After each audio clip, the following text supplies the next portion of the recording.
Ya, pemirsa, Presiden Prabowo Subianto yakin dalam waktu 5 tahun ke depan Indonesia akan berhenti mengimpor bahan bakar minyak alias BBM. Ya, keyakinan ini diutarakan lantaran saat ini pihaknya fokus menerapkan swasembada energi dengan potensi sumber daya alam yang besar. Prabowo menyebutkan Indonesia bisa menjadi salah satu negara di dunia yang mungkin paling maju di bidang transformasi energi menjadi energi terbarukan.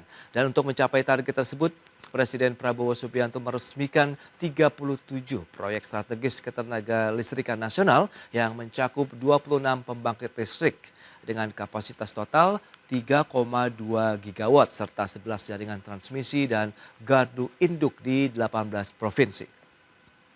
Memang kita harus swasembada energi dan sasaran kita akan 100% swasembada energi.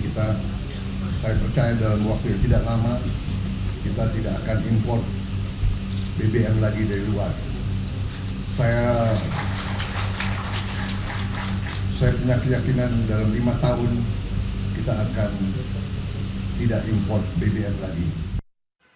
Ya, pemirsa, untuk membahas tema kita kali ini, pemerintah optimistis tidak impor BBM dalam 5 tahun. Sudah tersambung melalui Zoom bersama dengan Bapak Ferdi Hasiman, pengamat tambang dan energi. Halo, Pak Ferdi, apa kabar? Baik, Mas.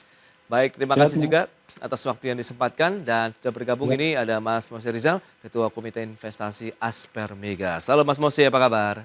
Baik sekali. Terima kasih juga atas waktu yang disempatkan. Nah, Mas Mose, sebelum membahas lebih jauh nih terkait dengan rencana 5 tahun ke depan begitu Indonesia berupaya keras begitu untuk tidak melakukan lagi importasi BBM. Update dong terlebih dahulu bagaimana sih kondisi dari sektor migas kita di awal tahun 2025 ini, silakan.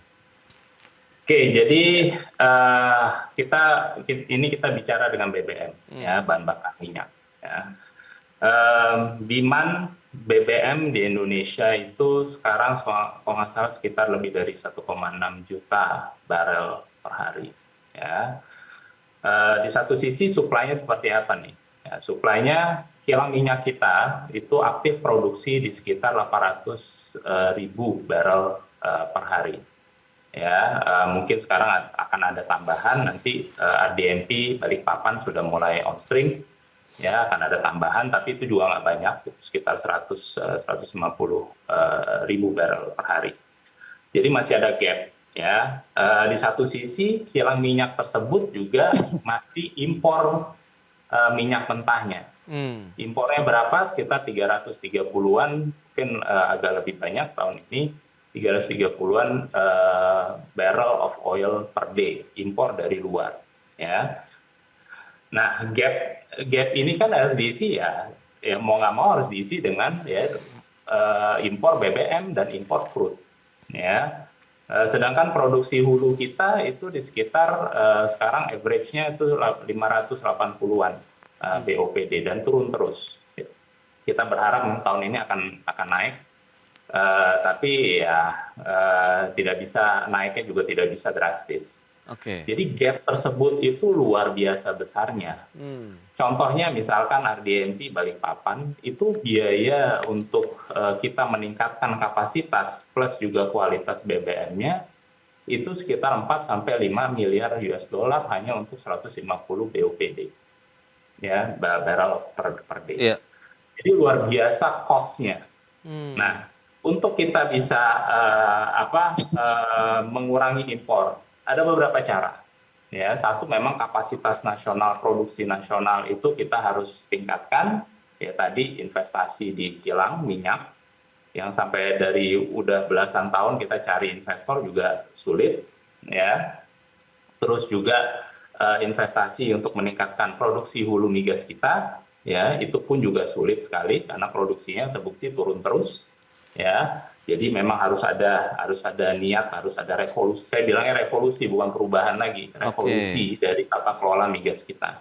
Ya, di satu sisi kita juga harus melihat memang ada upaya pemerintah, misalkan konversi dengan biofuels. Ya, sawit kita produksinya luar biasa, kita nomor 1 di dunia produksi sawit. Sekarang sudah dari B30 udah menjadi B40, tapi itu pun juga bukan sesuatu yang langsung berubah dalam waktu beberapa hari. Itu kan butuh oke. lama. Dari B20 ke B30, B30 ke B40 itu lama. Ya, Di ya. satu sisi, kualitas dari biofuels kita itu juga istilahnya banyak yang tidak begitu suka dengan biofuels. Kenapa? Karena untuk industri itu tidak begitu cocok. Karena Oke, ada ya. masalah humidity dan lain sebagainya lah. Hmm, Jadi masih ada solar kita. Nah, untuk mengkonversi mau 100% biofuel, itu luar biasa investasinya, waktunya dan lain sebagainya. Nah, ada satu lagi untuk mengurangi impor adalah mengurangi demand kita. oke. Mengurangi demand kita, oke, ada elektrifikasi ya yang dilakukan PLN, ada meningkatkan kapasitas elektrifikasi kita. Terus ada electric vehicle, tapi electric vehicle pun juga kita lihat perkembangannya sangat-sangat lambat. Contohnya tahun 2023, misalkan sales electric vehicle itu cuma sekitar 16-an ribu, 16-18 ribu. Ya, sedangkan total penjualan dari mobil itu 2 juta, 2 juta lebih, ya, Oke, dari kendaraan bermotor. Jadi cuma 0,8% baik. ya dari total penjualan sales di 2023. Mungkin 2024 agak naik sedikit. Oke, oke. Jadi masih lambat sekali untuk mau benar-benar kita konversi semuanya jadi listrik gitu loh. Baik, Jadi Mas Musi. ya itulah Ya, ya. tantangannya luar biasa. Ada beberapa catatan begitu yang sudah kita rangkum nanti gitu. Nah, kita ke Ya. Mas Ferdi Hasiman ini. Lantas bagaimana dengan rencana pemerintah begitu menargetkan kemandirian atau swasembada energi tercapai dalam waktu tidak lama lah, sekitar 5 tahun begitu. Anda melihat apakah ini menjadi suatu hal yang sangat optimistis begitu sehingga kita perlu extra effort atau bagaimana nih melihatnya? Seperti yang disampaikan oleh Mas Mose Rizal tadi, Ya. ini butuh kebijakan yang revolusioner, Mas. Jadi Oke. gap yang terlalu jauh ya. Untuk BBM sendiri, kita punya demand sekarang, permintaan sudah di atas 1,6 juta barrel per hari, Mas. Ya. Sementara kita punya kapasitas produksi yang disampaikan oleh Mas Rizal di angka 580 sampai 610 ribu barrel per hari. Lalu kapasitas kilang kita juga sangat rendah, baru 800 ribu barrel per hari. Jadi gapnya terlalu jauh. Jadi kalau memang kita mau menghentikan impor BBM 5 tahun ke depan, saya sangat pesimis dengan pernyataan Pak Presiden tersebut. Karena situasi di lapangan itu sangat berbeda dengan apa yang dinyatakan oleh pemerintah. Jadi misalnya kalau memang kita mau supaya benar-benar mengurangi impor BBM, kan kita harus paling kurang demand di sektor kelistrikan harus bisa berkurang permintaan untuk BBM kan. Jadi itu artinya PLN harus membuat sebuah kebijakan-kebijakan di luar misalnya BBM untuk ketenaga listrikan. Sekarang memang PLN masih mengharapkan batu bara tertinggi di angka 57-60% ya. Dan di bawahnya ada BBM, gas, lalu diikuti dengan energi baru terbarukan. Tetapi saya melihat di beberapa kegiatan eksplorasi yang dilakukan PLN khusus untuk pembangkit listrik tenaga panas bumi, itu masih sangat jauh, Mas.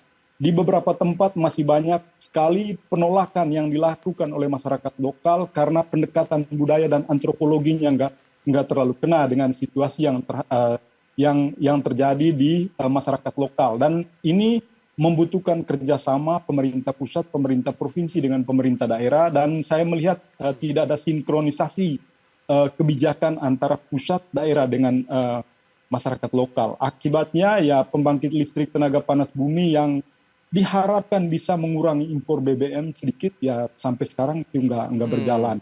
Ditambah dengan cost yang besar, investasi yang besar, lalu perbankan yang tidak mau memberikan biaya kredit untuk melakukan transisi energi, itu menyulitkan proses pembangunan energi kita ke depan. Dan dengan misalnya angka, kan kita penduduknya sudah sangat besar, sudah sampai 270 juta jiwa ya. Tentu permintaan BBM kita juga sangat tinggi, Mas, ke depan. Jadi kalau kita mau mengurangi impor BBM, kalau nol itu saya nggak yakin. Saya sama sekali nggak yakin karena memang gap kita terlalu jauh. Lalu eksplorasi minyak di sektor energi itu masih apa? Sekarang kan blok rokan yang kita harapkan untuk menaikkan. Ada sekitar berapa titik, hampir 200 titik yang dibor, tetapi kapasitas produksinya masih di angka 160 sampai 200 juta barel 200.000 barel per hari.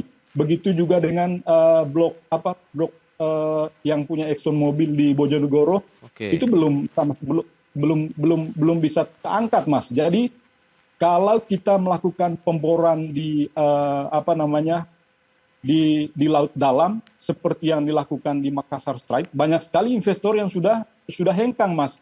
Misalnya Chevron di Indonesia Deepwater di Makassar Strait itu sudah hengkang beberapa tahun lalu.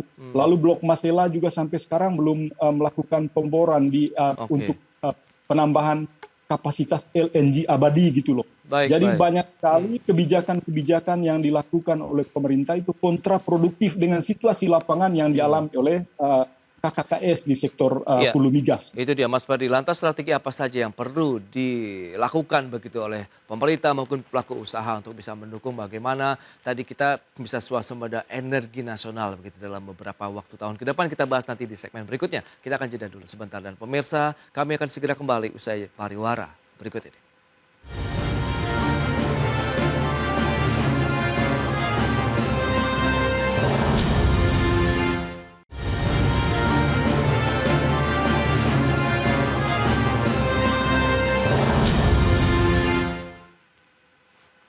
Ya, terima kasih Anda masih bergabung bersama kami dalam Market TV, dan kita akan lanjutkan kembali perbincangan menarik ini bersama dengan Mas Mose Rizal. Beliau adalah Ketua Komite Investasi Aspermigas, dan juga ada Mas Ferdi Hasiman, pengamat tambang dan energi. Nah, Mas Mose, ini kita tahu pemerintah baru saja meresmikan 37 proyek strategis ketenaga listrikan nasional yang mencakup ada 26 pembangkit, kemudian ada beberapa lainnya 11 transmisi, serta gardu induk nih di 18 provinsi. 3,2 gigawatt listrik yang akan dihasilkan. Nah, ini Anda melihat bagaimana upaya-upaya pemerintah ini, apakah bisa nantinya selaras begitu dengan bagaimana kita mengejar juga target lifting migas kita, di satu sisi EBT, di satu sisi fosil ini bisa berjalan seiring sejalan, sehingga pada satu titik mungkin kita memang bisa mandiri secara energi dan fokus kepada energi baru terbarukan, Mas Mose.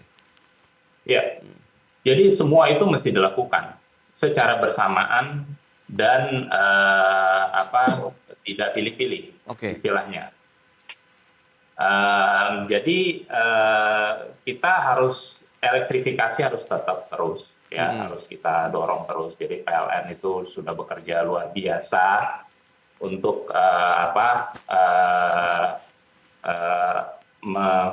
meningkatkan kelistrikan kita, kapasitas kita, dan lain sebagainya. Tapi di satu sisi juga Kementerian SDM, lalu Dirjen Migasnya juga berupaya untuk meningkatkan produksi migas kita, ya di atas dengan target 1 juta barel, ya, which is itu juga masih kita pertanyakan karena produksinya turun terus nih gitu. Jadi semua itu memang harus dilakukan secara paralel, nggak bisa kita pilih-pilih elektrifikasi. Kita harus misalkan listrik kita harus renewable dulu baru nanti EV, nggak bisa. EV harus tetap jalan, elektrifikasi dengan energi bersih harus juga jalan. Di satu sisi migas kita juga harus tetap jalan menopang listrik kita dan energi kita. Ya, kenapa? Karena kalau kita lihat dari sebuah negara itu selalu kita fokus ke namanya trilema. Ya, energy security, energy affordability, baru energi transisi. Energi transisi harus selalu ditaruh di paling bawah. Ya, saya bilang lagi, ada 3 ini. Yang pertama, yang paling penting adalah security, kedua adalah affordability.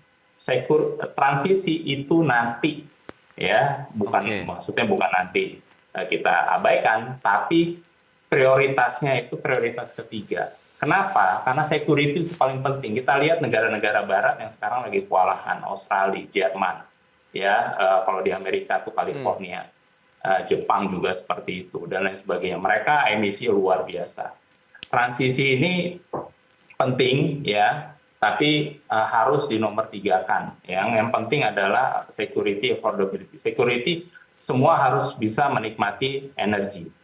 Kedua adalah affordability. Semua harus bisa menikmati energi secara affordable, ya. Bagus untuk secara individual dan bagus juga untuk bisnis kita, karena bisnis kita harus bersaing di dalam negeri dan juga bersaing di luar negeri. Jadi dua ini adalah yang terpenting. Negara itu selalu harus mementingkan kedua ini. Nah, ini harus di-secure dulu. Nah, transisi kita berjalan juga, yang tadi saya bilang elektrifikasi, vehicle juga, ya, tadi renewable, tadi Mas Ferdi bilang mengenai geothermal, itu juga harus tapi semua ini butuh uang, semua ini butuh investasi. Kalau kita cuma hanya, saya lihat nih ya, pemerintah hanya menargetkan, memberikan target-target yang luar biasa benar. Tapi selalu tidak memikirkan bagaimana mencapai target tersebut. Bagaimananya itu juga bukan hanya dari sisi teknisnya, ya, tapi juga dari sisi investasinya seperti apa, resikonya seperti apa, resiko bagi negara, resiko bagi investor harus juga dipikirkan biar menarik kan. Kalau nggak menarik, investor nggak masuk. Ya, negara besar seperti Jepang, Amerika, negara-negara Eropa, semua itu butuh investor. Nggak cuma dari dalam negeri, investornya dari luar juga. Ya. Baik, Mas Mosi. Jadi kita harus bisa melihat secara komprehensif, ya.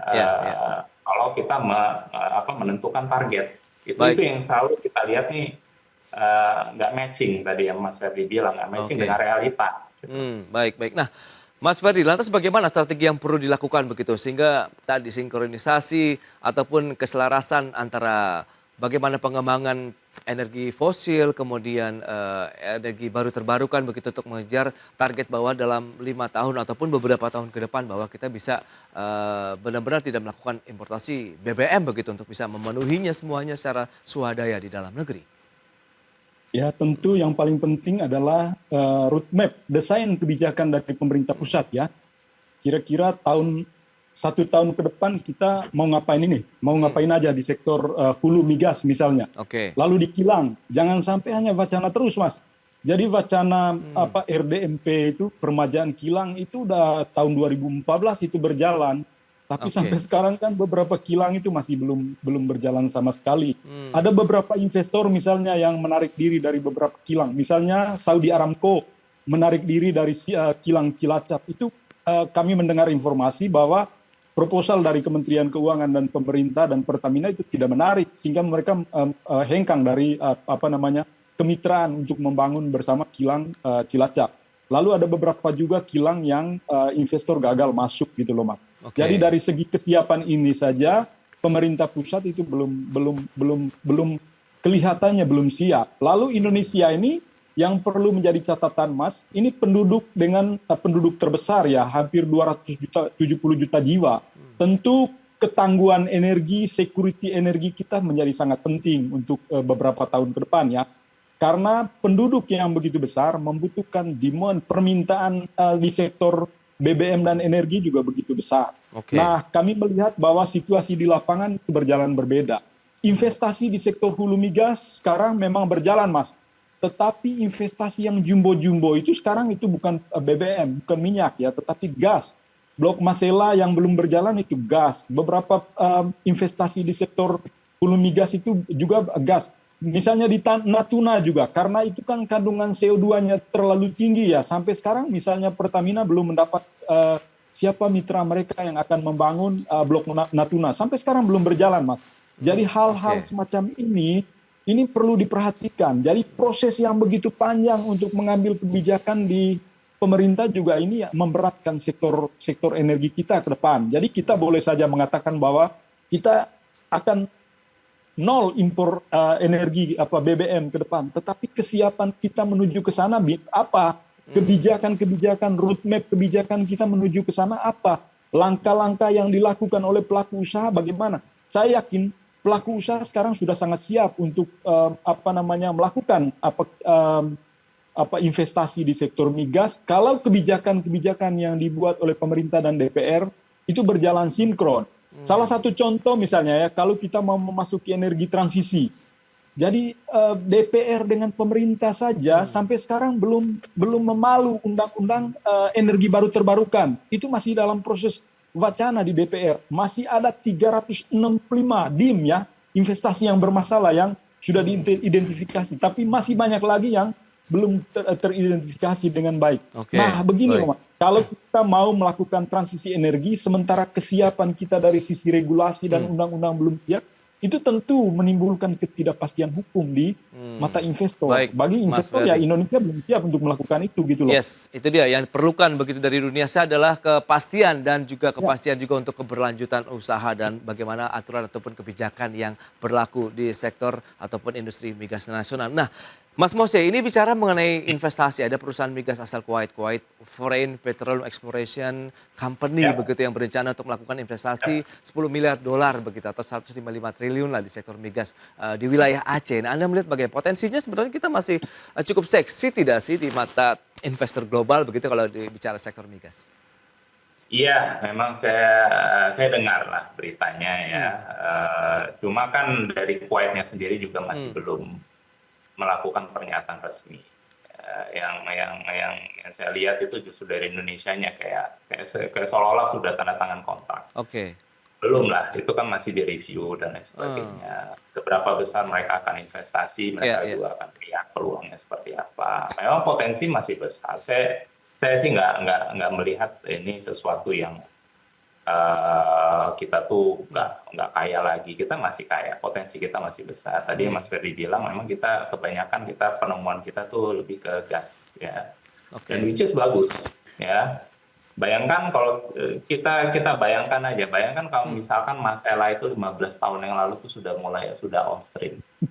Bayangkan nilai opportunity sales kita dari Indonesia yang bisa kita dapat ketika perang Ukraina kemarin, di mana harga LNG itu melonjak jauh ke atas. Untungnya tuh luar biasa. Ya, kita miss opportunity itu. Kenapa? Karena ego kita. Kenapa? Karena politisasi. Kenapa? Karena isu nasionalisasi dan lain sebagainya. Ya, kita miss opportunity itu. Itu jangan sampai terjadi lagi karena investor itu melihat, melihat nih Indonesia ini ada resiko seperti ini nih. Ya, yang sudah niat, sudah POD, sudah ada tanda tangan bisa di-revoke lagi ya. Sudah di-revoke lagi didiskusikan ulang lagi yang akhirnya debat panjang bertahun-tahun dan lain sebagainya. Itu bisa terjadi. Dan itu yang dilihat oleh investor. Itu membuat investor tidak yakin. Jadi bukan ada masalah regulasi, ketidakpastian dan lain sebagainya. Tapi ini nih yang lebih krusial, yang hal-hal yang eksekusinya begitu ya kira-kira lah ya. Iya, negosiasi misalkan investasi di kilang minyak ya Indonesia, kita lihat sendiri yang tadi Mas Ferdi juga bilang ya, Aramco, ada Mubadala, ada Rosneft ya, terus ada Lotte dan lain sebagainya yang akhirnya nggak deal juga.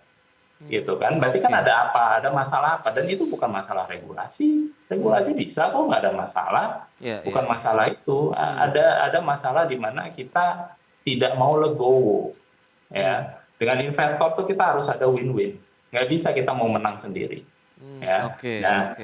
Pertamina ini butuh bantuan, Pertamina ini nggak bisa sendiri mengolah sekian banyak aset dari hulu sampai hilir ya, itu butuh bantuan. Bantuan untuk apa? Dari sisi kapital, tapi juga dari sisi resiko. Nggak bisa semua itu ditanggung oleh Pertamina resikonya, karena luar biasa besarnya. Kalau kilang kayak kemarin kilang kebakaran, wah luar biasa kan resiko. Ya, itu yang harus kita pikirkan. Nah, pemerintah membuat target, saya lihat ini jangka pendek terus, 5 tahun. Setiap kali ujung-ujungnya tahun politik, ya 2029, 2030, ya kan. Jadi ini harusnya lebih jangka panjang. Kita tuh melihat jangka panjangnya seperti apa. Harus ada investasi dari pemerintahnya sendiri Mas untuk Mose membangun iklim investasi yang lebih baik. Gitu sih. Menarik dicermati, berarti memang kita butuh satu kebijakan yang revolusioner begitu ya. Memang visinya itu lebih jauh ke depan begitu, tidak hanya untuk jangka pendek dengan beragam upaya yang sudah ada, tinggal implementasi atau eksekusinya di lapangan itu yang memberikan satu lagi kepastian hukum, kepastian kebijakan dan kepastian investasi nih bagi para mungkin perusahaan-perusahaan yang melakukan investasi sektor migas di Indonesia sambil kita berupaya terus untuk bagaimana menuju swasembada energi nasional ke depannya. Baik, Mas Mose, terima kasih banyak atas waktu sharing dan update yang sudah diberikan. Mas Ferdi, terima kasih juga atas analisis yang sudah disampaikan kepada pemirsa. Selamat melanjutkan aktivitas Anda kembali. Salam sehat, sampai berjumpa kembali. Terima kasih. Terima kasih Mas Bas. Ya. Ferdi, terima kasih. Mas. Baik, pemirsa, 1 jam sudah saya menemani Anda dalam Market Review dan perbaharui terus informasi Anda hanya di IDX Channel, your trustworthy and comprehensive investment reference. Karena urusan masa depan harus terdepan. Aku investor saham. Ya, saya Prasetyo Wibowo beserta seluruh kerabat kerja yang bertugas pamit undur diri. Terima kasih, sampai jumpa.